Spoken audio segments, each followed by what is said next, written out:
A very cheerful morning to all of you. How are you, students? I hope all you are fit and fine at your places, and welcome back to our mathematics class. Okay, so students, as you know that we are continuing our exercise 7.2 and we had read till question number first. So today we will start our next question number second, and firstly read the statements. So statement is, you want to show that triangle ART is congruent to triangle PEN. So in this question we have two triangles. One triangle is ART and second one is PEN, and we can show that these both triangles are congruent to each other. Okay, so we have three parts in this question. So A part is, if you have to use SSS criteria, then you need to show. Okay, we can use side criterion, means to say that all three sides are equal. Then you need to show. अब हमें show करना है the side AR equals to what. So this is the side AR in the triangle of ART. So we know that triangle ART is the congruence of PN. So AR is equals to PE. Simply side AR is equals to side PE. Okay. So moving on the next, second part, RT side RT is equals to EN. So here equals to EN, and AT is equals to PEN. Okay, so what is SSS criterion? SS criterion is defined as two triangles are congruent if the three sides of one triangle are respectively equal to the three sides of the other triangle. Means तीनों की तीनों sides जो होंगी वो किसी भी दूसरी sides के तीनों दूसरी ट्रायंगल की तीनों साइड्स के इक्वल होंगी, और they can both overlap to each other. Okay, and B part is, if it is given that angle T is equals to angle N. Angle T is equals to angle N. Okay, and you are to use SAS criterion. Okay, so you need to have SAS criterion means side angle side criterion, जिसमें क्या होगा, two sides are equal and one including angle are also equal. So angle तो हमें इसमें given है, T is given. So अब हमने ये देखना है कि ये जो एंगल T है और N है ये किन दो साइड्स का इंक्लूडिंग एंगल होगा. So किन दो साइड्स का इंक्लूडिंग एंगल होगा, AT and RT, and in the second triangle P and EN के including. So RT side RT is equals to EN and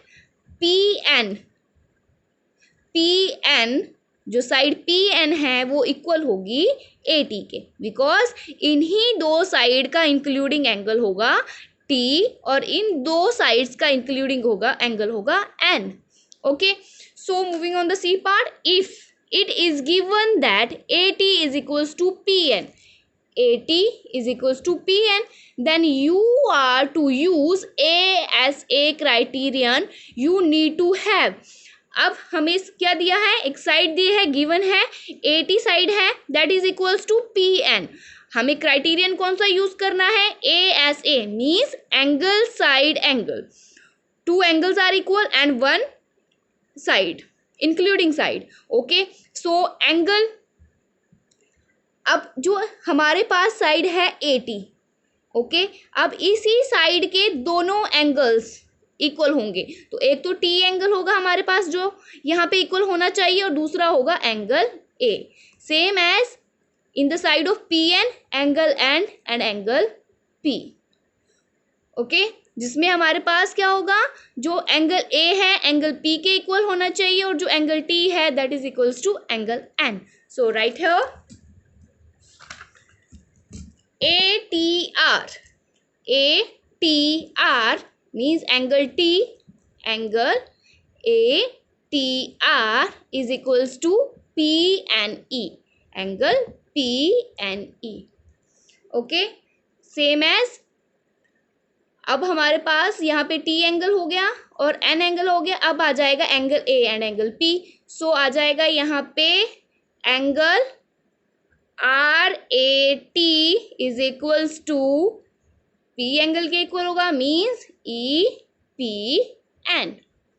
okay, now moving on the next question number 3. You have to show that triangle AMP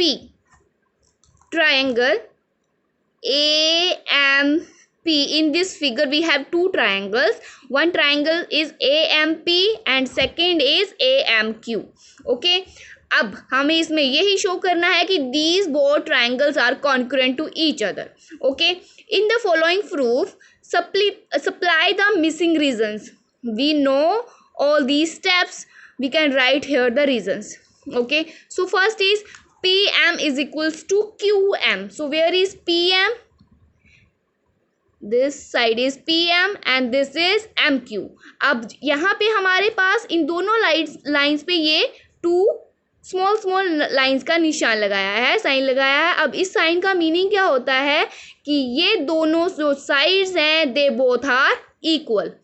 okay, so ये तो हमें क्या है यहाँ से ही देखने से ही पता चल रहा है. अगर हमें ये स्टेप नहीं भी गिवन होता तब भी हमें पता चल रहा है कि पी एम जो है वो एम क्यू के इक्वल है because of these science. Okay, so यहाँ पे रीजन क्या आ जाएगा, बिकॉज ये हमें गिवन है. ठीक, आगे है triangle PMA is equals to QMA. अब आप चाहे इसे AMP लिखो चाहे AMQ लिखो, एंगल तो M ही है और एंगल M जो है वो अलग अलग ट्राइंगल्स में अलग अलग तो हो नहीं जाएगा because angle M is angle M. सो ये भी क्या होगा, इक्वल ही होगा और ये भी हमें क्या है, गिवन है. Now AM is equals to AM is equals to AM. अब साइड जो ये वाली AM है ये हमारी ट्रायंगल AMP में भी है और ट्रायंगल AMQ में भी है. तो ये जो ट्रायंगल क्या होगी हमारे पास, सॉरी ये जो साइड जो होगी हमारे पास AM साइड है, this side is common in both the triangle. So reason हो जाएगा common sides because AM is common side है हमारे पास. So right here AM is common side in both the triangles. Okay, now triangle AMP is congruent to triangle AMQ. अब हमने ये तीनों चीज़ें प्रूफ कर दी हैं. अब हमने इसके अकॉर्डिंग बताना है कि जो ट्रायंगल AMP है that is congruent to AMQ और रीज़न भी बताना है. सो इससे हमें क्या पता चल रहा है, इसमें हमारे पास एक एंगल कॉन्कुरेंट है, वन एंगल कॉन्कुरेंट है M. Okay, and PM one side, ये वाली साइड भी हमारे पास क्या है, इक्वल है एंड दी साइड्स भी हमारे पास इक्वल है और ये वाला जो एंगल है हमारे पास इक्वल है. तो हमारे पास कौन सा क्राइटेरियन बन गया, या SAS क्राइटेरियन.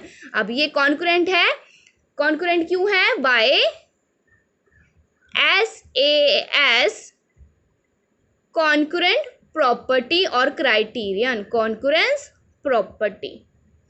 ओके, यहाँ पे हमारे पास कौन सा क्राइटेरियन लग गया इसमें, SAS criterion. That's why triangle AMP is concurrent to triangle AMQ.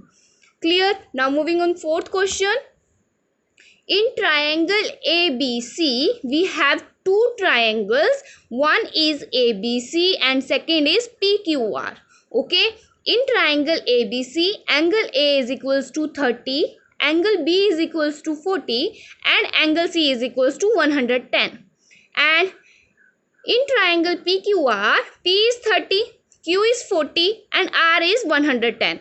All three angles are equal in both the triangles. Now, a student says that triangle ABC is congruent to triangle PQR. अब एक student जो बोल रहा है कि ये दोनों जो ट्राइंगल्स हैं दैट आर कॉन्करेंट। अब आपके भी दिमाग में आ रही है कि तीनों एंगल्स जो हमारे पास इक्वल है, तो हम यहाँ पे ए क्राइटेरियन लगा सकते हैं। उसके दिमाग में भी यही आया। A student says that triangle ABC is concurrent triangle PQR by a concurrence criterion because all three angles are equal. Is he justified why or why not. अब ये वाला जो स्टूडेंट है वो सही है या नहीं है, अगर है तो क्यों है, अगर नहीं है तो क्यों नहीं है। सो लेट अस सपोज मैंने यहाँ पे एक एंगल बनाया that is 60 degree, that is 60 degree. Okay, एक एंगल मैंने और बनाया दैट इज आल्सो 60 डिग्री। अब एंगल्स तो हमारे पास दोनों क्या है 60 डिग्री है, लेकिन इनकी जो साइड्स, अगर सिंपली ये मैं एंगल बोलूं कि ये एंगल कॉन्करेंट है या नहीं, yes these both angles are concurrent because जब हम एंगल्स को कॉन्करेंसी फाइंड करते हैं तब यहाँ पे हम इसकी जो लेंथ है, आर्म की लेंथ है, वो हम प्रेफर नहीं करते हैं। बट जब मैं इसको ट्रायंगल बनाऊंगी बिकॉज हम इसको जो साइड्स की जो लेंथ है वो अपने अकॉर्डिंगली कम ज़्यादा कर सकते हैं। अब जब मैं ट्रायंगल बनाऊंगी तो मैं इस तरह से बना सकती हूँ, that is also 60 degree 60 degree 60 degree. But अगर मैं एक और ट्रायंगल बनाती हूँ तो ये भी क्या है हमारे पास angle 60 degree 60 degree and 60 degree.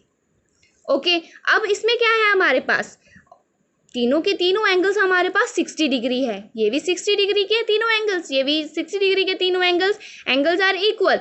But मैंने यहाँ पे क्या किया, एंगल्स की जो साइड्स की जो लेंथ थी वो मैंने छोटी रखी, इसलिए मेरी ट्रायंगल छोटी बनी। यहाँ पे मैंने साइड्स को जो लेंथ थी वो मैंने बढ़ा दी, इसलिए मेरी ट्रायंगल बड़ी होगी। अब यहाँ पे ट्रायंगल बना रहे हैं हम, ठीक है। तो ट्रायंगल को कॉन्करेंसी का हमें फाइंड करने का रूल क्या था कि जो ट्रायंगल्स की साइड्स होनी चाहिए, साइज होना चाहिए that are equal, that are same, ठीक है।